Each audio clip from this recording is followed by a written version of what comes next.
Well,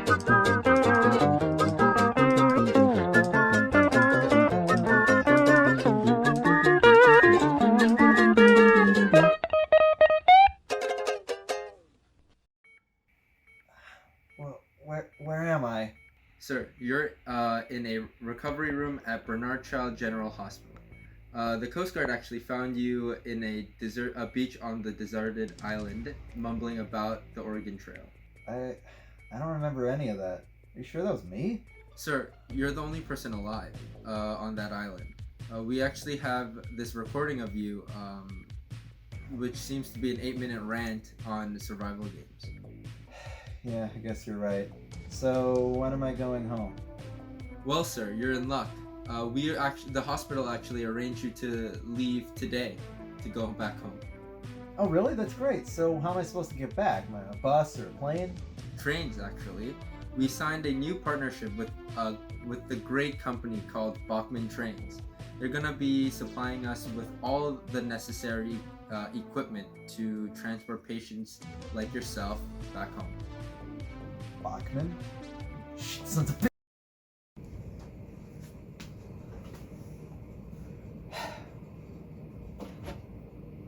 You know, for a company founded in 1833 producing ivory combs for the rich, it really turned into a shitty model railroad company.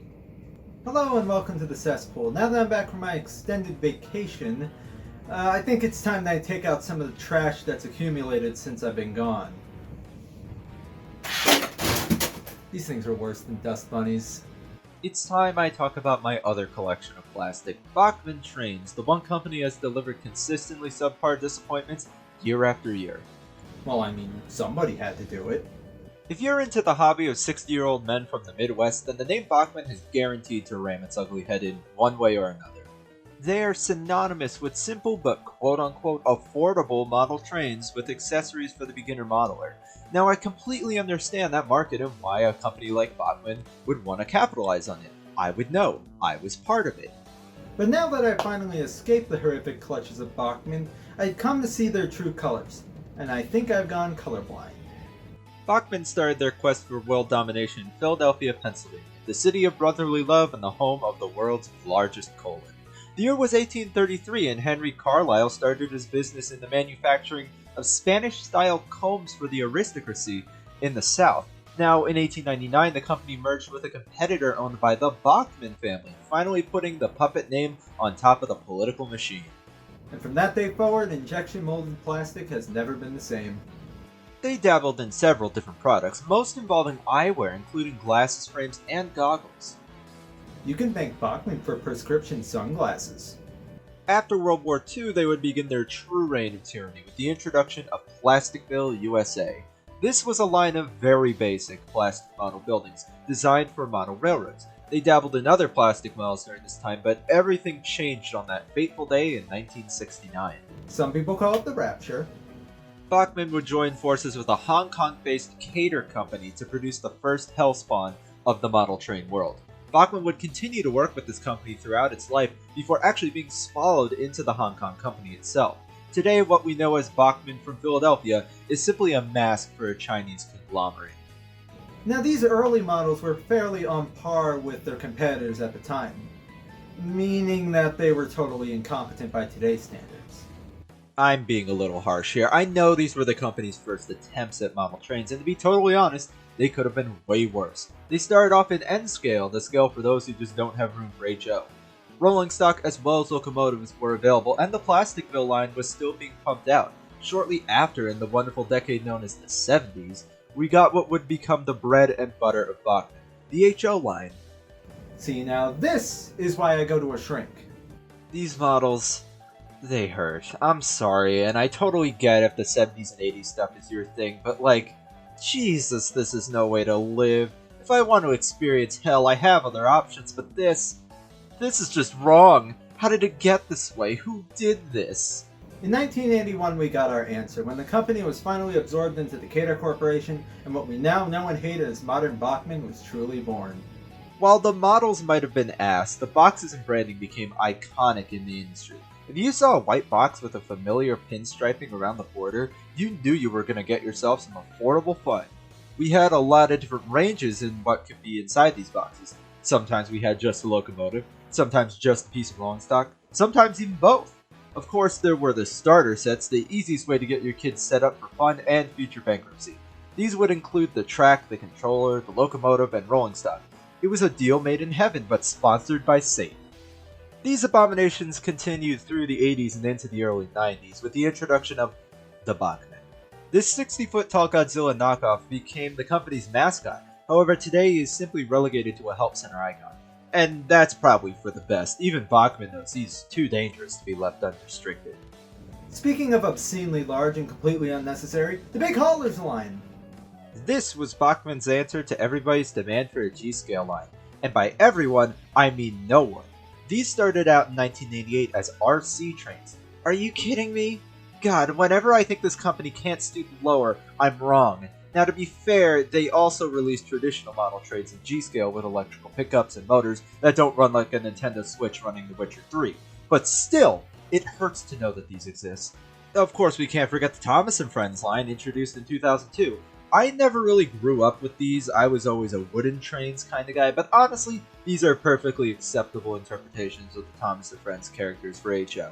We also had the Williams line, acquired after Williams Electric Trains merged with Bachmann in 2007. These are O-scale models and pretty mediocre ones at that. This stuff is pretty comparable to Lionel's budget line for the most part, both in quality and price.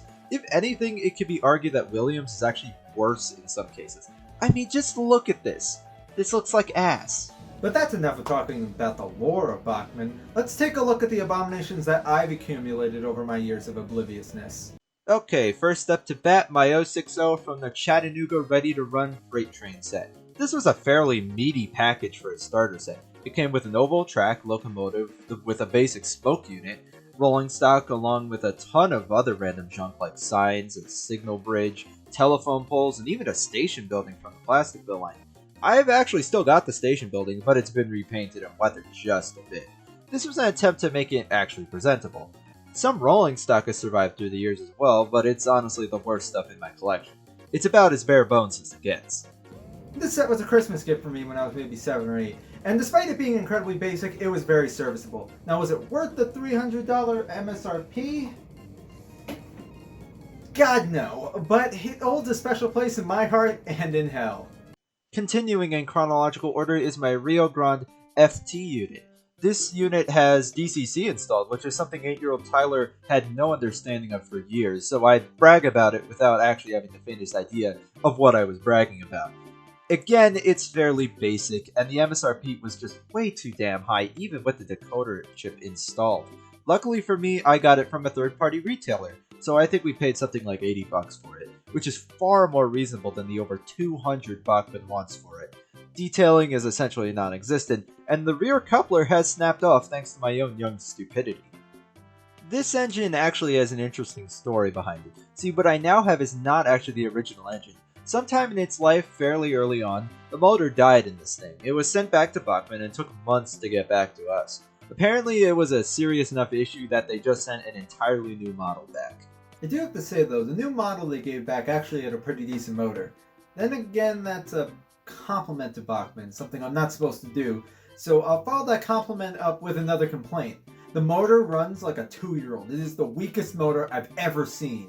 Next up on the pain train is the Stickleplay Road GP30. Yes, we've delved back into the world of standard DC, but this would be the last time I'd ever do such a thing for a long time. My dad got me this one on eBay for something like $30, and for $30 I've gotta say, it's really not that bad. It's got plenty of separately applied details, lit number boards, and even a smooth motor. Is it perfect? Jesus no, I'm sure a rivet counter could point out a million things wrong or missing from this model. However, for $30, it's hard for me to actually complain about this one. I don't know its MSRP, but I assume it was overpriced like the rest of the pack. As much as it goes against everything I believe, this Bachmann model was actually not that bad for the price. Then again, the Nixon administration created the Environmental Protection Agency, so I guess every evil thing does have a positive. Alright, what's next on the chopping block? Oh boy, mediocrity! Now I've said this before that I have a soft spot for my 060 starter set. This thing? No, this is actually awful. So this actually came in a bundle with the Bachmann Easy Command DCC controller putting an end to my DC endeavors for good. Almost. This controller I'll save my words for, but the model was a total piece of garbage. They crunched a DCC chip into the cab, didn't change anything except add more linkage to the drivers, which is pointless when the model barely even runs. Yes, this DCC equipped model is by far the worst running model in my collection. Even my brass engine runs better than this thing, and it doesn't even have a motor. See, now this is the Bachmann I know and hate. This is the Bachmann that's terrible, runs like garbage, and looks even worse. And with the advent of DCC controllers in my hands, now I had to spend the big bucks on models, or at least what I thought were the big bucks in my young impressionable mind. So what did I go out and buy? But Jesus, can this thing even be on camera? Yes, it's a Bachmann Southern Pacific GS4 with DCC in War Baby Black. This model uses a shell from a 40-year-old Lionel mold and looks like crap. I picked it up at a mile train show for about $100, and honestly at the time, I was ecstatic to have it. It was the biggest thing in my collection at the time, a record that wasn't broken until I got a Challenger. Now that's kind of its whole thing, it's just big and lacking much else. Its motor runs alright, but not perfectly, and I mean, just look at this thing. It's about as bare bones as it comes in terms of detail. The fact the MSRP on this thing was $300 is absolutely absurd. Yeah, this one sucked. Next piece of garbage. Oh boy, we're back to the diesel-powered version of Scum, the most efficient kind. So efficient, I bought 2 more after this. So this is an SD40-2 in Susquehanna with DCC installed. And yep, that's about all there is to say. The motor runs like garbage after barely any use, the details are non-existent, it's a million times worse than the nickel plate Road GP30 in comparison. Of course it's missing any road-specific details because, you know, Bachmann. Not even the number boards are lit up on this one. If anything, the chip is worth more than the entire model. So that was worse than I imagined, but I can't really see it getting much worse. Take me back! Take me back! This is disgusting.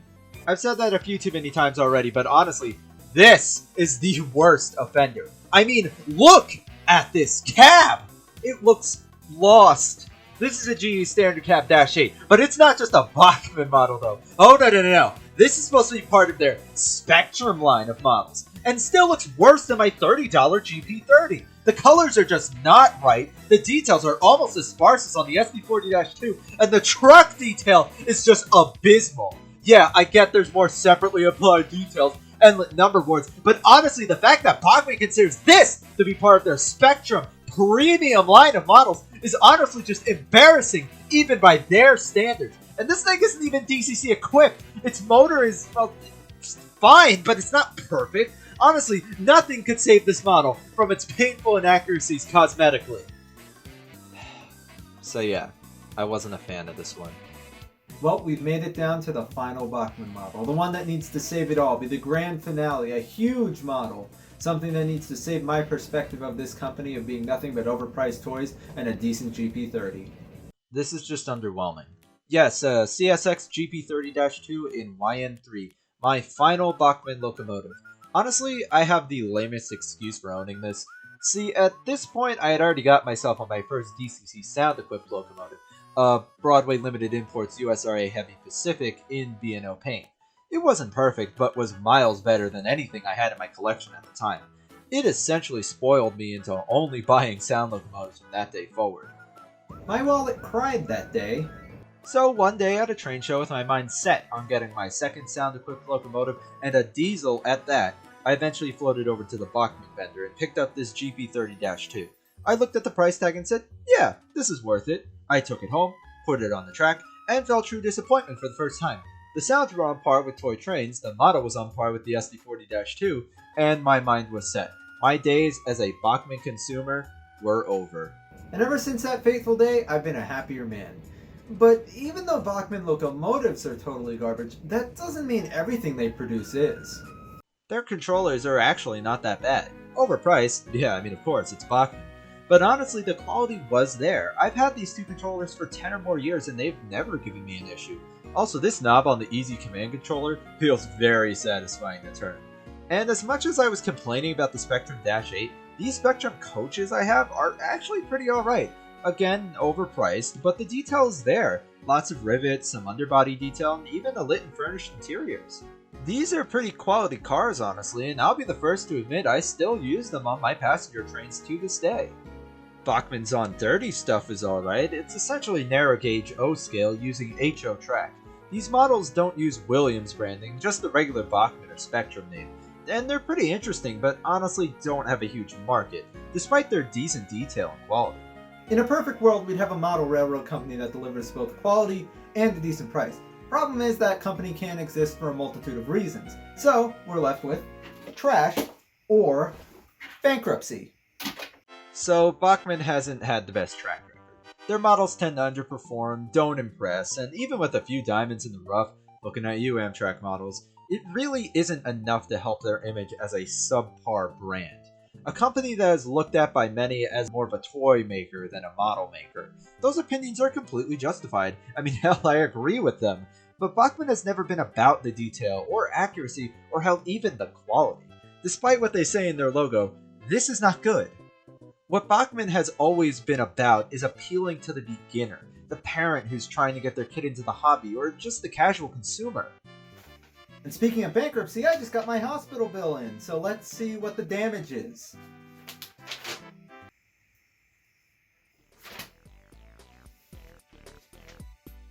I've got to make some eBay listings.